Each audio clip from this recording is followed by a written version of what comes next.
రవి గారు, ఆంధ్రప్రదేశ్ శాసన మండలి మొదలైన రోజు నుంచి హోరాహోరీగానే కొనసాగుతుంది. ఎక్కడా కూడా స్థిమితంగా ఒక చర్చ జరిగిన పరిస్థితి చూడలేదు. మొదటగా డిఎస్సి విషయంలో బాగా హోరాహోరీగా సాగింది. అదే విషయంలో మంత్రి నాదెండ్ల మనోహర్ గారు ఒక మాట అనడం, దాన్ని వీళ్ళు ఢీకొనడం, ఇది కూడా ఇప్పుడు మనం చూస్తున్నాం. ఏమంటారు సార్?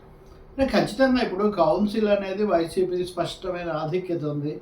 ఈరోజు వైస్ చైర్మన్గా తుమ్మాటి మాధవరావు నాయుడును ఎన్నుకోవడం ద్వారా కూడా వాళ్ళు దాన్ని నిరూపించారు. ఏకగ్రీవంగా ఎన్నికాడు. అధికార పక్షం అభ్యర్థిని కూడా ఏమీ పెట్టలేదు. కాబట్టి మండలిలో వాళ్ళకు స్పష్టమైన ఆధిక్యత ఉంది. కాకపోతే డిఎస్సి మీద ఢీ అంటే ఢీ అని 3 రోజుల నుంచి అదే జరుగుతుంది వారు. ఇంకా వేరే నిజంగా మీరు అన్నట్టు వేరే చర్చలేమీ జరగలేదు. దీని మీద అధికార పక్షం కూడా సమాన స్థాయిలో వాళ్ళు కూడా చేయడం. నాదెండ్ల మనోహర్ మంత్రి, గతంలో స్పీకర్ కూడా చేశాడు. ఆయన అధికార పక్షం తరఫున ఎక్కువగా ఆయన పై ఎవరికేసో అచ్చెన్నాయుడు, మొదటి రోజు అయితే అచ్చెన్నాయుడు, తర్వాత బొత్స ప్రతిపక్ష నాయకుడు, హోరాహోరీగా దద్దమ్మలు, ఎద్దులు ఇలాంటివన్నీ కూడా వాళ్ళు అనుకున్నారు, ఆంబోతులు ఈ పద్ధతిలో. అదైన తర్వాత ఈరోజు విశేషం ఏమంటే నాదెండ్ల మనోహర్ పదే పదే మీరు వాళ్ళు చైర్ అక్కడికి టేబుల్ దగ్గరికి వస్తుంటే మీరు ఎందుకు ఆపుతున్నారు, మీరు ఎందుకు వాళ్ళను చేయడం లేదు.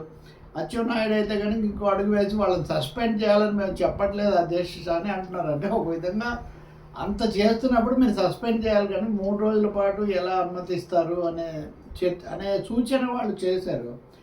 దాని మీద చూసి చైర్మన్ మోషన్ వచ్చే వరకు మీరు పదే పదే అంటున్నారు, పోనీ మీరు చెప్పండి, చట్టపరంగా మీరు ఏం చేస్తారో మీరు చెప్పండి, పోనీ ఊరికేనే అనడం కాదని చైర్మన్ ఆయన అడ్డం తిరిగారు. అంటే ఇక్కడ ప్రశ్న సులభం. ఏమంటే సస్పెండ్ చేయాలని అధికార పక్షం మామూలు తీర్మానం పెడుతుంది. ఇప్పుడు శాసన మండలిలో తీర్మానం పెడితే వీగిపోతుంది.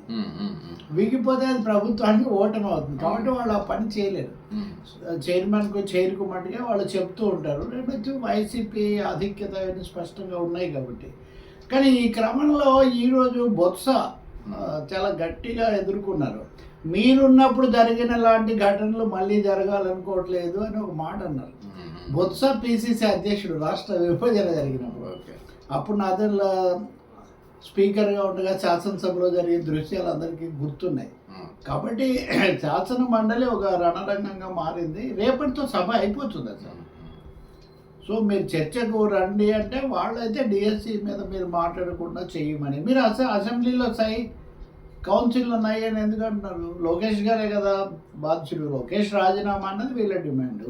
లోకేష్ శాసనసభలో ప్రకటన చేసిన వ్యక్తి, మంత్రి, మండలిలో ఎందుకు ప్రకటన చేయరు అన్నది వాళ్ళ వ్యూహం. సో ఇద్దరు వ్యూహాత్మకంగా ఈ ఘర్షణను పరాకాష్ఠకు తీసుకువెళ్ళారు. ఇంకా ఒక్కరోజు ఇంక ఎలాగో ముగిసిపోతుంది, ఇది ఒక తంతులాగా అవుతుంది తప్ప.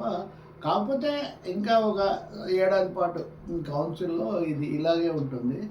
రెండోది, లోకేష్ దీనికి తగినట్టుగా శాసనసభలో జగన్కు నేను సవాల్ చేశాను, ఆయన రావట్లేదు, నేను ఇప్పటికీ నిరీక్షిస్తాను, నేనేదో మొదటిసారి ఎమ్మెల్యేను, జగన్ ఏమో మాజీ ముఖ్యమంత్రి కాబట్టి ఆయనకే నేను కొంచెం ఇది ఇస్తున్నాను అన్న పద్ధతిలో. కాబట్టి ఇది ఒక సై అంటే సై అన్న పద్ధతిలో నడుస్తున్న వ్యవహారం అనేది చాలా స్పష్టం. పారిపోతున్నారు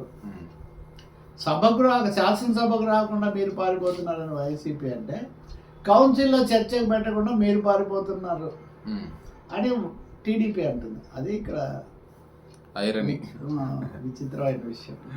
రైట్ సార్.